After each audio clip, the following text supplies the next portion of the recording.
Welcome to the Foundations of Out-of-School Learning. This course is important to me.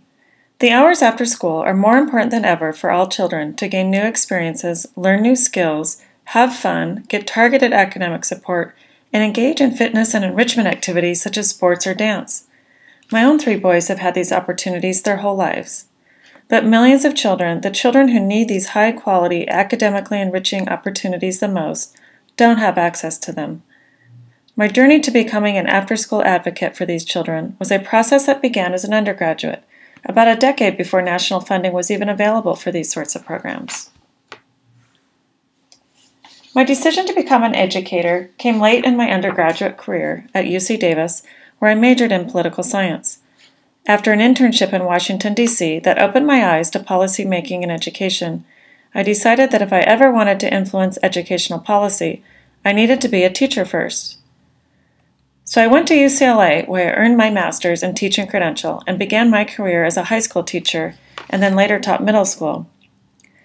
As a teacher, not only did I see the time after school as a great opportunity to do things with kids that there wasn't time for during the school day, but it was also a great time to do new things with them to expand their horizons. As a high school teacher, I saw how easy it was for high school students who were not in activities like sports or drama after school to get lost and lack purpose, especially if they were struggling in school or seemingly did not care about their grades. As a middle school teacher, I started my own academic skills after school program to help students learn how to get organized, manage their time, write paragraphs, take notes, and other academic skills related to making it in middle school. When the federal government began funding after-school programs in the late 1990s, I chose to leave the classroom for an opportunity to direct, develop, and expand the first after-school programs in one of California's largest urban school districts. It was there I began and completed my dissertation research for UCI on the effectiveness of these first programs.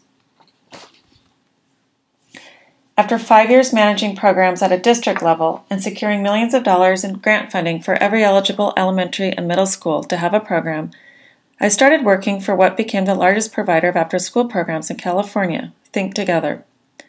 As the Director of Evaluation for almost 10 years, my job was to collect, examine, and report outcome data on over 400 programs, use the data to write grants for continued funding, and to help develop strategy around using that data to inform the continuous improvement of the programs. In 2014, I left Think and began working at UCI full-time. I am very excited to be part of a university and school that is uniquely committed to the professionalization and quality development of after-school and summer programs. I would like to share a bit about my background to help you understand one reason I am so passionate about these programs. I grew up in Yellowstone National Park. It borders Montana, Wyoming, and Idaho. I lived in Mammoth Village, which is in Wyoming, and took a bus to my high school in Gardiner, Montana. The nearest mall was an hour and a half away. I grew up in an incredibly beautiful, peaceful, and remote place with hot springs, famous waterfalls, and of course, Old Faithful Geyser itself. Winters were spectacular and lasted 9 to 10 months, and animals, wild animals, were a daily attraction. And the smell of sulfur from the hot springs outside my bedroom window, well, that I don't miss. By the time I went to high school, where I attended in Gardiner, there were 100 students. Yes, in the whole school. I had 26 in my graduating class. As you can see from the picture, it was a typical small western town with 1 gas station, 1 small store, 1 stop sign, and no stoplights, and 1 movie theater, open only when it was warm enough. I loved it. Every day our school bus drove us through this famous arch on our way to school that was dedicated by Theodore Roosevelt in honor of Yellowstone becoming the first national park in the world set aside for the benefit and enjoyment of the people. While my high school did not offer any advanced academic courses or many extended opportunities, for example, I essentially had the same teachers every year for 4 years and nobody talked about SAT prep, it did offer something that I didn't really value until I started teaching in California and saw how lost students were in the crowd of 2,000 to 3,000 students going to each high school. An overwhelming sense of belonging to a community. For better or worse, everyone knew everyone's business, which meant I was accountable to a lot of people, both academically and athletically. Because it was such a small school, there were no tryouts for sports teams, which meant everyone could be an athlete.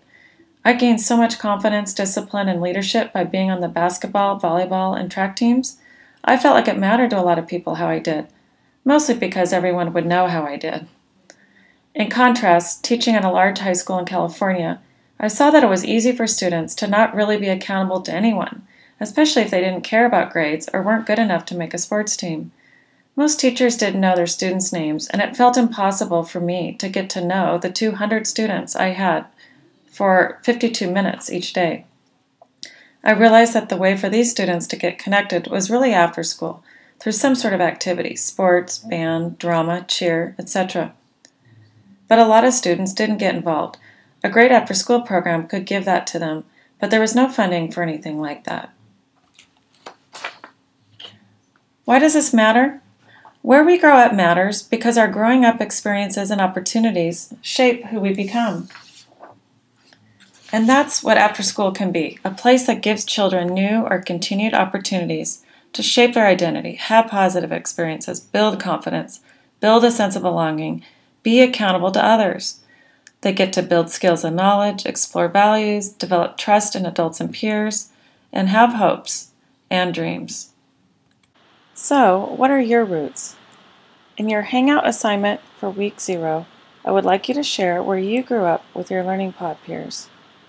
Think about how where you grew up helped shape who you are today.